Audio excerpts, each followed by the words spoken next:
কয়েদি এবং সাধারণ মানুষ এলোমেলো ঘোরাফেরা করছেন। ভেতরে কয়েদখানায় জ্বলছে আগুন।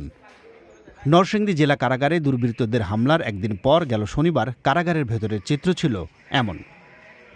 স্থানীয় গণমাধ্যম কর্মী এবং সাধারণ মানুষের ধারণ করা বিভিন্ন ভিডিওতে দেখা যায় লণ্ডভণ্ড কয়েদি রাখার কামরা, ক্যান্টিন, এমনকি কারা হাসপাতাল। কিছু কয়েদিও ঘুরছিলেন নিজেদের মতো করেই। বাড়িতে লোক গিয়া পরে ভিতরে গিয়া তালা ভাঙছে, পরে এর আগে রোকা করে লাইছে, পরে হেরা তালা ভাঙানোর পরে পরে যা যার মতে, কারণ যে আগুনের যে হইয়াল্লাটা দেখতেছে অনেক কাটা চাইবো জান দিবার জন্য।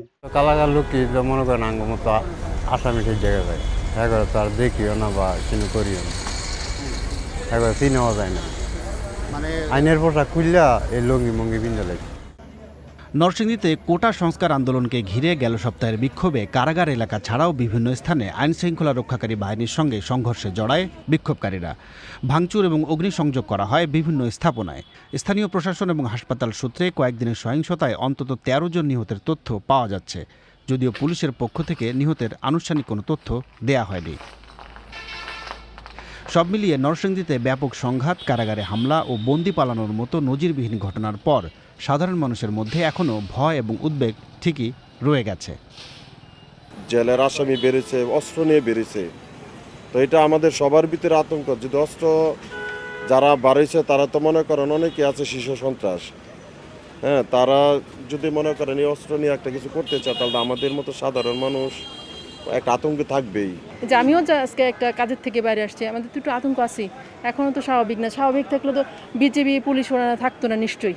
সাধারণ জনগণ যেগুলো সরকারের কাছে দাবি করে, সরকার যদি হয় সেগুলো মানুক বা যেভাবে হোক আর কি, যেভাবে হোক, কিন্তু কোনো মায়ের বাচ্চা যেন আর না যায়। তবে শনিবার থেকেই অবশ্য বিশেষত কারাগারকে ঘিরে নিরাপত্তা জোরদার করেছে আইনশৃঙ্খলা রক্ষাকারী বাহিনী। নরসিংদীর এই জেলা কারাগারে শুক্রবার দুপুরের পরে যখন হামলাকারীরা হামলা করে, আইনশৃঙ্খলা বাহিনীর তথ্য অনুযায়ী তাদের সংখ্যা ছিল 10,000-এরও বেশি। শুরুতেই তারা এই ফটক ভেঙে একসাথে ভেতরে ঢুকে পড়ে এবং ব্যাপকভাবে হামলা, ভাঙচুর এবং অগ্নিসংযোগের ঘটনা ঘটায়। সেই সময় কারাগারে ছিল 826 জন কয়েদি এবং এই হামলার পরে সেই কয়েদিদের সকলেই কারাগার থেকে পালিয়ে যান, যাদের মধ্যে 9 জন ছিলেন জঙ্গি সংগঠনের সদস্য। তবে কারাগার থেকে পালানো আসামিদের অনেকেই ইতোমধ্যে আত্মসমর্পণ করেছেন।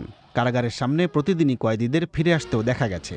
তবে এসব কয়েদিকে আপাতত কারাগারে ঢুকতে না দিয়ে পাঠানো হচ্ছে আদালতের মাধ্যমে আত্মসমর্পণের জন্য।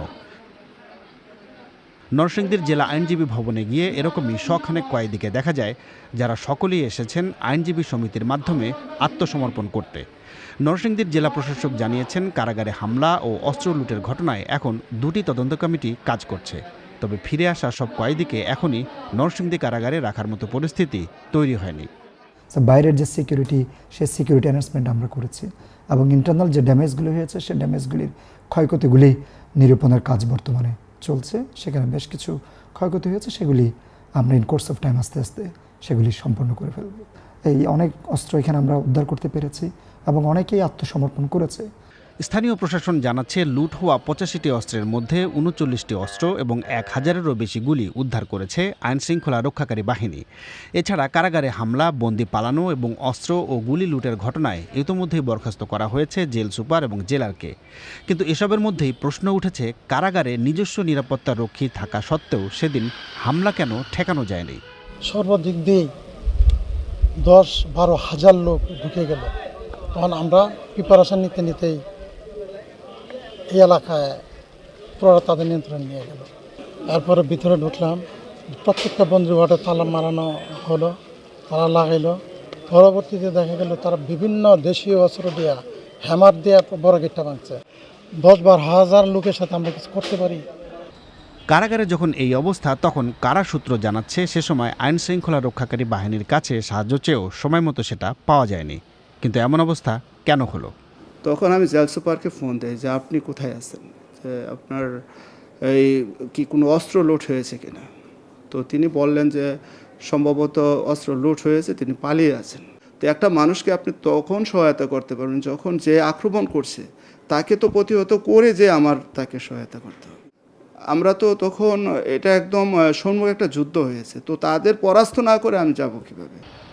নরসিংদীর পুলিশ প্রশাসন এবং আদালত সূত্র থেকে জানা যাচ্ছে, বৃহস্পতিবার পর্যন্ত আদালতে আত্মসমর্পণ করেছেন পালিয়ে যাওয়া 465 জন কয়েদি। এছাড়া 3 জঙ্গি সহ গ্রেফতার হয়েছেন 7 জন। কিন্তু এখনও কারাগারের বাইরে আছেন 350-রও বেশি কয়েদি। তাফসির বাবু, বিবিসি বাংলা।